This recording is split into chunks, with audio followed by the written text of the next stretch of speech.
बिस्मिल्लाहिर्रहमानिर्रहीम, अस्सलाम वालेकुम। इसलिए कहते हैं पॉलिटिकल पॉइंट स्कोरिंग नहीं होनी चाहिए। जो कुछ पाकिस्तान के सबसे बड़े शहर कराची में हुआ है, जो हालात हैं, जिस तरह गाड़ियां डूब चुकी हैं, मोटरसाइकिलें, हत्ता के घर पानी में डूब रहे हैं, ये हालात इतने बुरे हैं और लगता यह है कि पीपल्स पार्टी ने कोई सबक नहीं सीखा। 2008 से मुसलसल और उससे पहले भी कई साल से इनकी हुकूमत, आप अंदाज़ा लगाइए कि क्या हालात हैं पाकिस्तान के सबसे बड़े शहर के, कि शहर ही डूब गया है। इतने बुरे हालात हैं। मैं कुछ मनाजिर आपको दिखाऊंगा। तो खैबर पख्तूनख्वा की तरह यहाँ ना तो क्लाउड बर्स्ट है, ना यहाँ पर पहाड़ी इलाके हैं कि पत्थर आ रहे हों, और अजीब सूरत हाल है। पंजाब में आप देखिए, गांव देहात डूब गए। मरीम साहबा जापान के दौरे पर हैं और पैसों की भरमार, पहले से ही ज़ाहिर है इश्तिहारात की मंजूरी और करोड़ों के इश्तिहार अखबारात में दिए जा रहे हैं कि एक तो दौरा कर रही हैं, मर्सिडीज़ गाड़ियों में फिर रही हैं और चार्टर्ड प्लेन चल रहे हैं, सारा खर्चा सरकारी सतह पर, मौजें लगी हुई हैं, पूरी टीम वहाँ पर है। और बताना यह है कि जी हम आपके दर्द में मर्सिडीज़ों में फिर रहे हैं, आपके दर्द में हम वहाँ सेमिनार्स कर रहे हैं, आवाम की खातिर चार्टर्ड प्लेन में गए हुए हैं, वरना हम यहाँ भी रह सकते थे, वहाँ सादगी से भी रह सकते थे, लेकिन आपकी खातिर हमने वहाँ लग्जरी दौरे किए हैं ताकि हम आपके लिए वहाँ पर लग्जरी इंजॉय करते हुए काम कर सकें। बहरहाल जी, यहाँ पर भी नज़र आ रहा है सियासत में हलचल ये है कि मौलाना फजलुर रहमान साहब हवा का रुख देखते हुए अब पूरी तरह से तहरीक इंसाफ के साथ खड़े होते नज़र आ रहे हैं। उसका भी तज़किरा करेंगे। पहली खबर यह है कि जी इमरान खान से माफ़ी क्यों मंगवा रहे हैं। CCTV फुटेज अदालत में दें और अदालत को फ़ैसला करने दें, लेकिन अगर सारे फ़ैसले बादशाह सलामत ने करने हैं तो फिर अदालत को ताला लगा दें, यहाँ टाइम ज़ाया ना करें। अलीमा साहिबा कह रही हैं हो जाएगी तो रास्ता क्लियर हो जाएगा। दिन से कह रहे हैं, नई बात तो नहीं है, 2 साल से नई बातें सुन रहे हैं। इनको मसला ये हो रहा है माफी क्यों मंगवा रही हैं, मुझे समझ नहीं आई। आप कोर्ट में जाएं, CCTV फुटेज दें और इंसाफ दें। आप कह रहे हैं कि बादशाह सलामत हैं, कौन है आप लोग? नहीं वो खुदा है। एक सेकंड, आप बादशाह सलामत हैं क्या? आपने फैसला करना है या अदालतों ने फैसला करना है? फिर अदालतें बंद कर दें।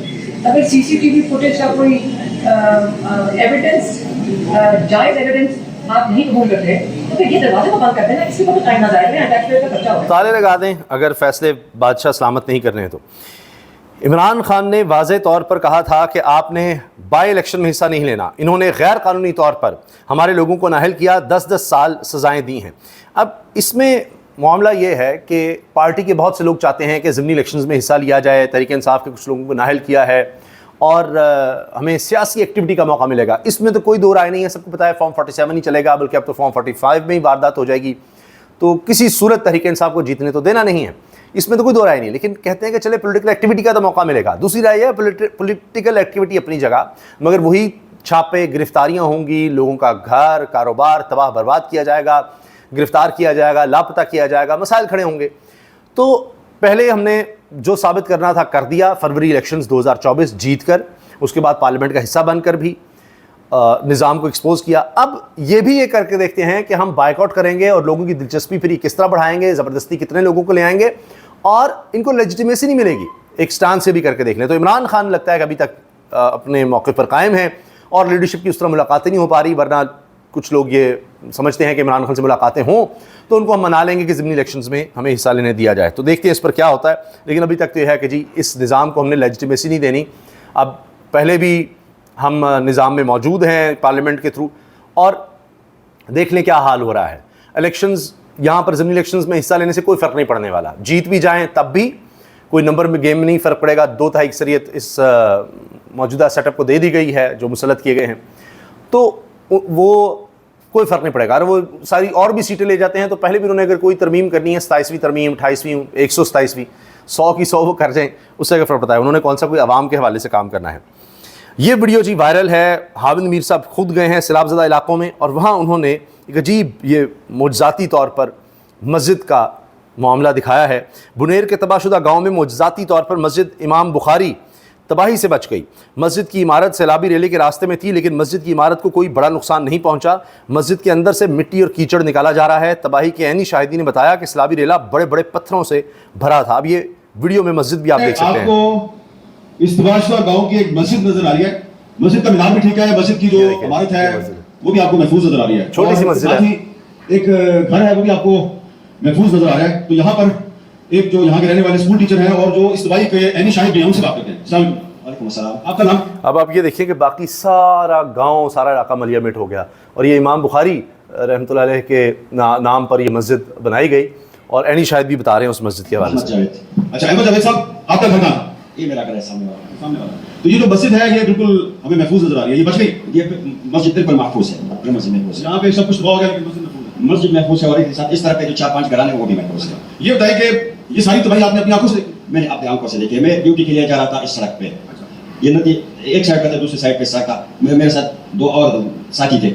एक साथी ने मुझे बचाया कि मेरी नानी बूढ़ी है, ये पानी आ रही है, मैं वापस जाके इसकी बात, मैंने उसके आप वापस जाए, और दूसरा बंदा भी मैंने उसके साथ भेजा। जब मैं एक शख्स ने कहा कि मेरी नानी बूढ़ी है, मैं उनको जाकर बचाता हूँ। 2 लोग इनके साथ थे, वो वापस गए और दूसरा शख्स की बात बता रहे हैं। 60 किलोमीटर आगे गया तो एक काले रंग की जो 50-60 मीटर में आगे गया तो एक ऐसा रेल आ रहा था जिसमें पत्थर, ये बड़े बड़े ये किन की तरह उठ के नीचे आते। ये मंजर मैं मुड़ के वापस, क़यामत खेज़ मंजर था कि ये इतने बड़े बड़े जो पत्थर हैं ये कंकरियों की तरह आ रहे थे, ऐसे जैसे छोटी छोटी कंकरियां हो, इतनी तेजी से आ रहे थे। और सिर्फ ये आवाज लगा रहा था लोगों को, जाने बचाओ अज़ाब आ रहा है, जाने बचाओ। मैं सिर्फ ये आवाज, और अल्हम्दुलिल्लाह मेरी आवाज की वजह से लोग, आपको गवाही देगा, सैकड़ों लोग बच गए हैं। और अल्लाह ने इसके बदले मेरे भाइयों का जो घर है वो महफूज रखा है। सामने आप देखें, जब इसके आगे हमारा डेरा था, जब वो बह गया तो उसका जो लेटर है उन्होंने हमारे घर का दरवाजा बंद किया। घर में तो उस बड़े सिर्फ बच्चे थे, औरतें। ये जब उन्होंने ये देखा कि घर के सामने पानी बह रही है तो वो सीढ़ियों पर लेंटर पर चढ़ गए और मैं उस वक्त उनको पहुंच। यानी बस मैं आवाज़ें लगाता रहा कि अज़ाब आ रहा है, अपने आप को बचा लो बचा लो बचा लो, तो कई लोगों की जानें बच सकें अल्लाह के फजल से। इमरान खान के बेटों को जी शदीद ख़तरात हैं। बहुत बात हुई उनके पाकिस्तान आने की, उन्होंने इंटरव्यूज़ भी दिए, उसके बाद हलचल मची। अब फैसल वाडा साहब है, जिनको चाहे मीडिया हो, चाहे तहरीक इंसाफ हो या हुकूमती जमातें हो, पीपल्स पार्टी नून लीग, कोई कुछ नहीं कह सकता और उनकी बातें सब गौर से सुनते हैं, क्योंकि सबको पता है कि वो बड़े अहम आदमी हैं, बल्कि अहम तरीन आदमी हैं और इनके आगे मौजूदा सेटअप की भी कोई औकात नहीं है। ये जो पीपल्स पार्टी और नून लीग का मिलकर एक बनाया गया है। इमरान खान के बेटों को पाकिस्तान नहीं आना चाहिए, नहीं तो PTI वालों ने इनके लिए बहुत अरशद शरीफ की तरह का ख़तरनाक खेल रचा रखा है, इनकी जान को ख़तरा हो सकता है। फैसल वाडा ने खबरदार कर दिया जी, बेटे ना इमरान खान के, बेटे ही हैं दोनों, वरना एक भयानक खेल PTI ने नहीं रचा।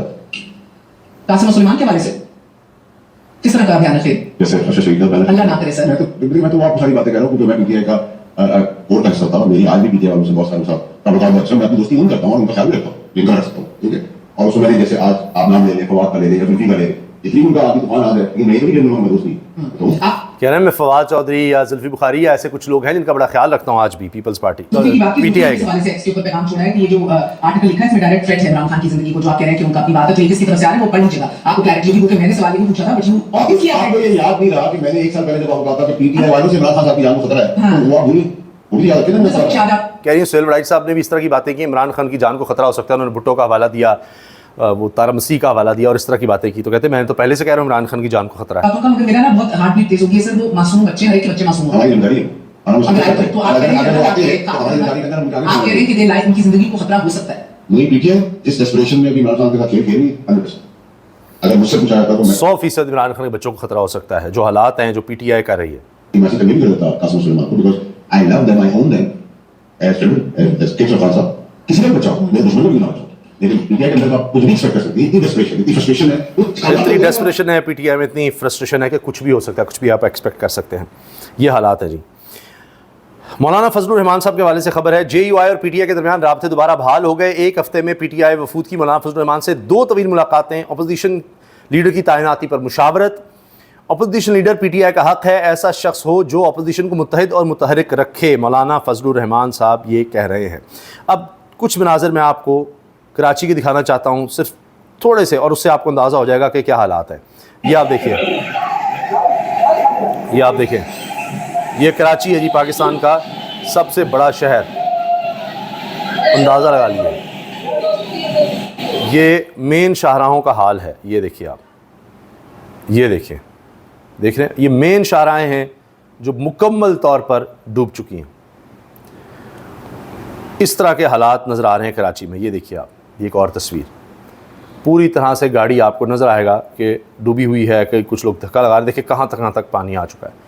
उफ़, ये देखें, ये सैलाब है, सैलाब, इतनी खौफनाक सूरत हाल है। इसी तरह आप ये देखिए, ये वीडियो में भी आपको नज़र आएगा गाड़ियाँ किस तरह डूब चुकी हैं। अब कह रहे हैं घरों में पानी दाखिल हो चुका है। ये है पाकिस्तान का सबसे बड़ा शहर कराची। कह रहे थे जी सारा साल हमने सफाइयाँ की हैं। ये देखिए आप, ये हालात बहुत ही खौफनाक सूरत हाल। अल्लाह ताला सबको हिफ्ज़ व अमान में रखे। ये दिलचस्प एक वीडियो शेयर किया सीए साफ़ी ज़ाहिद फ़ारूक मलिक ने कि खौफ के बावजूद, मुकदमा होने के बावजूद एक रिक्शे वाले ने किस तरह इमरान खान के लिए रिक्शा सजाया हुआ। ये देखिए, अब इसको ख़तरा भी हो सकता है इसलिए उसकी नंबर प्लेट भी नहीं वो दिखा रहे, उस शख्स को भी नहीं दिखा रहे और रिक्शा दिखा रहे हैं सिर्फ।